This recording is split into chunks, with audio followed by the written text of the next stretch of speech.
My full name is Osar, say Pat-Osagie, but you can call me Osar. I am an independent contractor or a nonprofit consultant. I help nonprofits either manage programs, create programs, and bring those things to execution.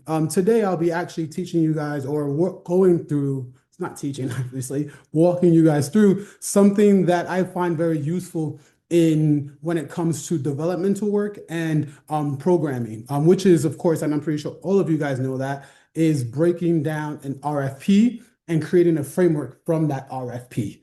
Something I was actually very familiar with and something I was able to do last on my last contract was, and I will walk you through how I was able to do that through this project.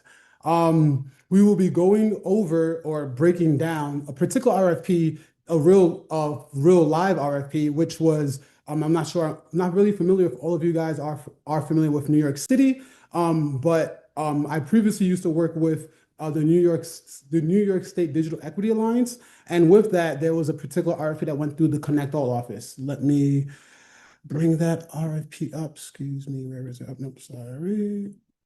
There, hold on. There we go. This. The Connect All TA Technical Assistance Project. This, of course, out of all the RFPs and requests for proposals or letter of intent that most of you guys are familiar with, this one kind of seems to be a little bit of the easier side to like break down. It's not that long. It's actually about 8 pages, but typical grant writers, typical development officers, usually you guys are dealing with, 10, 20 page, sometimes RFPs or letter of intent. And I find sometimes utilizing a ChatGPT, say hi to my cat, Apollo, he wants to say hello. Excuse me. And this is a good way to kind of save time. And there are 3 simple prompts in which I utilize sometimes in some of this, and you can kind of customize these prompts as you will like. The first prompt is a perfect example here is please provide, I copy that. Let's go to the chat. Let's write it down there. I'm going to ask ChatGPT to break down this prompt, to break down this RFP and basically highlight some things that I know I want to know, like I want important to me, right? I want to know whether or not I'm eligible for this, what kind of eligible funding projects in which I'll be able to, utilize this RFP for, and if it matches my my organizational either mission and things of that nature. After that, of course, you want to actually take the RFP and put it in the into the chat. And so let's see if we can add right there. Recent files. No, sorry. There we go. Add file and photos. It's gonna take a while. As now it's going through all my, let's go to recently, recent. There you go. There it is. And ChatGPT is pretty good at this, being able to read and understand what this is, and it will give you a nice little breakdown. Give it a couple seconds. It gave me a really good breakdown of overall what this project is, right? What it's asking me for, what the intent is, the total funding available, where, as an applicant, what are the maximum amount I can get. Allows me to understand basically basic criteria, geographical distribution, things of that nature, eligibility, and then of course what we care about, eligibility requirements, right? Service requirements and capacity, and all the things in which it kind of allows me to be able to whether I should apply for it or if I'm a fit for it. The next part, now you assume that you are, and I want to assume that I'm a statewide coalition and there's, a particular project that I need some funding for, let's say asset mapping, right? And of course, it does do a very good breakdown of it. My advice to individuals when they're utilizing ChatGPT to read RFPs is to have an understanding of what the AI agent should spit out, right? Having a good understanding of it, right? You don't necessarily, again, these things make mistakes. So you don't want to automatically go full-fledged and believe in everything that comes out of it, right? So again, go through some of these points that it really does that it breaks down for you, being able to understand that, hey, this is what I'm expecting, and this is really the language in which it kind of fits, right? what it doesn't, and then again, the chat does a really good job of telling you exactly what it doesn't fund too. Now, having understand all these things, it does evaluation criteria, strong takeaways, and things of that nature. Sometimes the chat wants to give you next steps, right? But in this case, it's not. And the next step for us is to assume, okay, I fit this program, and I have a program. I'm an organization that fits this RFP, and I want to particularly design a program so it can get funded, right? Um, the next prompt, I will ask it, assume I'm a statewide coalition applying for this RFP, and the project I'm trying to do is conduct asset mapping for digital equity services.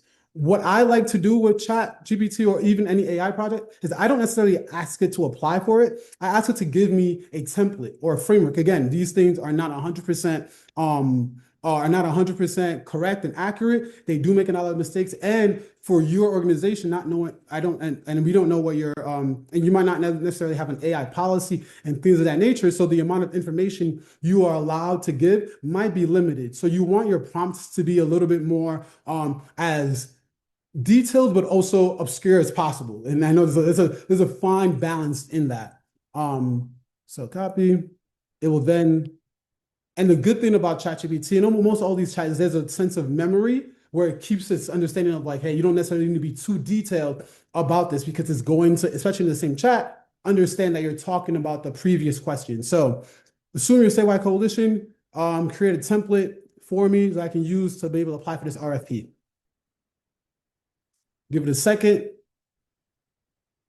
Of course, it tells you, then it gives you this template. You ideally will want to take it out either into any of your own Excel file, your own data, your own place in which, it will live outside of ChatGPT. And again, the chat does a really good job of highlighting it for where you would also be at, like what your eligibility type is or entity type is. It gives you a framework or a good narrative of what your mission and goals are. Again, this is based on your organization's data policy. These are something that you might want to add to the chat to give you a lot more to cater this to something a lot more personal to your organization. But it does a good job again of just understanding that. I've done this. This is my personal ChatGPT. It's pretty familiar with some of the questions and projects I ask it, so it kind of gave a new what kind of organization I am and things of that nature. Participation organization gives you kind of again a template. And that's how I utilize it for. I utilize it as a template. I don't want to give ChatGPT my EIN. I don't want to give ChatGPT at this current stage, depending on your organization, these kind of personal information, but you do want to create a template that you can utilize and makes this process for you as a grant writer, a developer, a lot more streamlined. And the really cool thing about this that I really like, I do think it gives you a program summary, proposed solutions of things. Again, these are all templates in which you can then, of course, tweak as you see fit in your organization. Multiple outreach, engagement, things of that nature. And it does, again, it's pretty detailed and pretty smart with how it go with what it's proposing. Again, another a really key aspect of it is, the proposed budget template. Now, again, like I said, you might not want to request for the whole $100,000 project. It might be something similar. So this aspect of it, again, is a template, and you can utilize and remove and add things as you see fit. And after that, if you really like this, again, it gives you this really great way to optional ways to enhance your application, and it highlights these things, letter of support, things of that nature that you might want to take out from it. And one last thing, again, if you want, you can then ask it, and this is really where it really gets a really good work for a lot of my grant writers, a lot of my developers, people in development, is to create a framework on how to manage a project like this, right? I'm sorry. And if you notice, I'm kind of a nice person. I always ask my ChatGPT, please. I use manners when I talk to it, because you never know when the AI revolution happens. I wanted to remember that I had manners, and I was raised right. And again, it gives you but the beauty about it, again, it does give you a very good kind of narrative that you yourself can now tweak.